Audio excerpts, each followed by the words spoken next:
热补之后，高幽魂玩法急速霸占数据网站榜首。我昨天下午看到以后就去排位里试了，几乎每把都玩的高幽魂，半天小偷了300分。从1期钻3来到了大师，期间还不算我试错的一些对局。这期视频就把我10几个小时高强度试阵容的理解和盘托出，让你既看到赚到又爽到。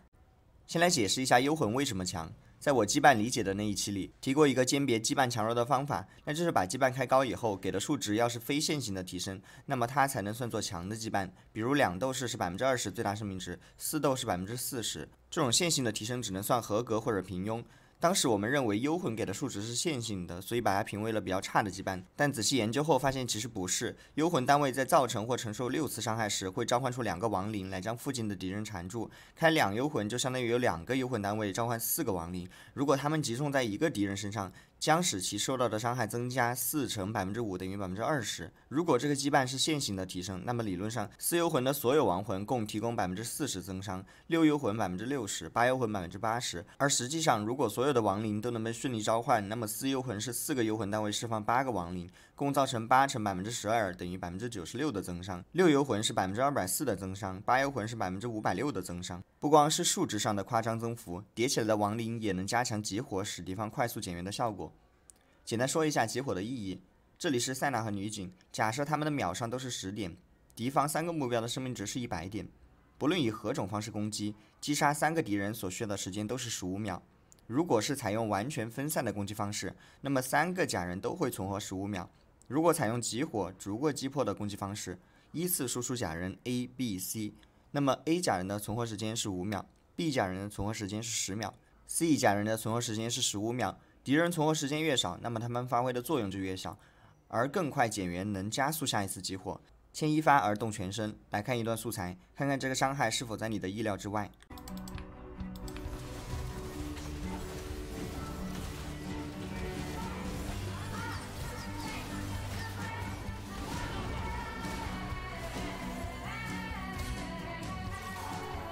高幽魂有堵塞纳的玩法、运营的玩法，还有我比较喜欢的半运营玩法。先来看堵塞纳的6人口阵容：塞纳、剑魔、圣、俄洛伊、女警、贾克斯。贾克斯可以换狗熊，开出4幽魂、3墨之音、2护卫、2举神。小号符文比较优秀的有雨量级、打气、2费火力。墨文是守护墨文，断档领先。其余能给到塞纳的也不错。出装上，塞纳追求暴力，但也可以出阳刀。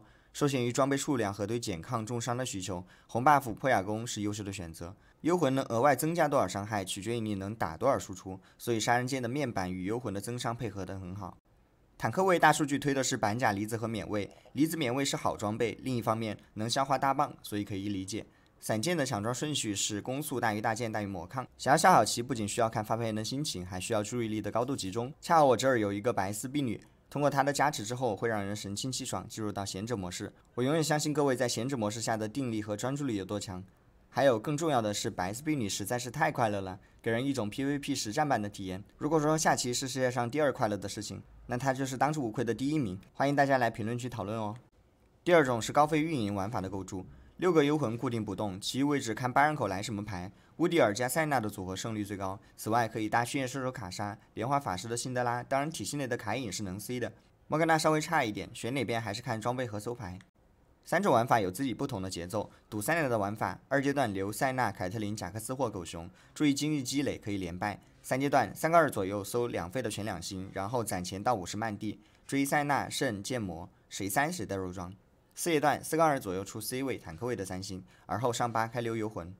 高幽魂运营玩法，2阶段正常升本连胜保血量运营，尽量用幽魂体系牌过渡。3阶段补地牌划水养经济，强化符文补充战力，来保证本阶段的强度。4阶段4个2左右升8启动，战士 C 凯隐塞拉斯，后排法 C 莫甘娜辛德拉，后排雾 C 寒冰卡莎，谁先2星谁 C。半运营玩法，2阶段留塞纳、凯特琳、贾克斯或狗熊，可以不在意经济，以保血量为主。3阶段3个2左右小搜一波牌，把堵塞纳的6人口标配找齐，如果有同行就3杠1启动，而后攒钱补地牌，全2星就够。4阶段4杠2干拉8人口，而后波波搜空，直至2星凯隐后上9。如果乌迪尔来了就换贾克斯，之后给凯隐、乌迪尔找装备。5阶段钱足够就干拉到9级，挂猴子、利桑卓、阿兹尔、惠等成卡，并把乌迪尔递到2星。堵塞纳或者高幽魂运营的玩法都有一些前置的要求，比如堵塞纳需要2阶段胡体系卡且没有同行，运营幽魂需要高血量高经济，强化的战力还不能差。半运营玩法就没有什么特殊的要求，因为它起得早。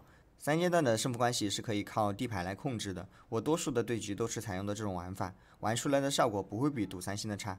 来看一段我2星塞纳爆杀3星同样的素材。卡莎我用过一把呀，刚才这好像没有塞纳蒙，主要是没有人口给卡莎开羁绊。